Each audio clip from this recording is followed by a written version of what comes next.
Hello friends, welcome back to my new video. I am your health coach Sabha. How are you all? I hope all are doing well. So friends, आज का topic है एक recipe जो आपके साथ share करूंगी। रमजान आ रहे हैं, रमजान में हम डिफरेंट रेसिपी ट्राई करते हैं।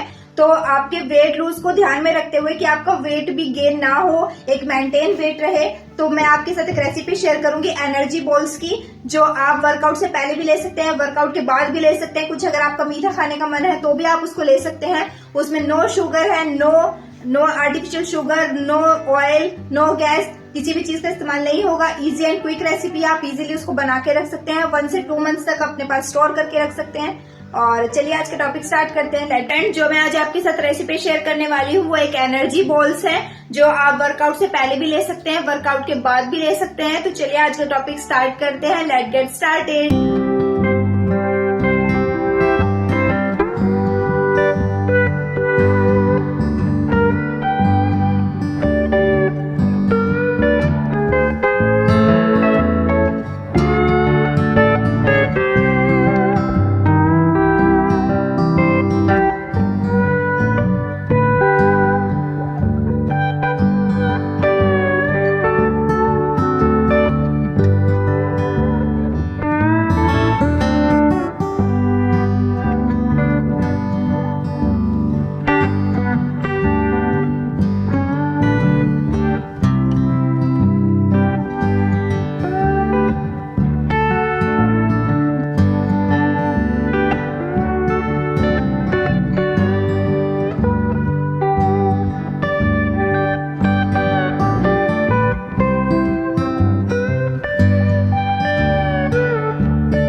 आप सभी को रमजान मुबारक। दुआ में याद रखिएगा। ये रेसिपी अगर आपको अच्छी लगी है तो please like, subscribe and share my channel. और मेरे चैनल पे फ्रेंड बहुत सारी ऐसी वेट लूज रेसिपी है जो आप आगे भी ट्राई कर सकते हैं। वीडियो अच्छी लगी है तो please like, subscribe and share my channel. Thank you for watching. Bye bye.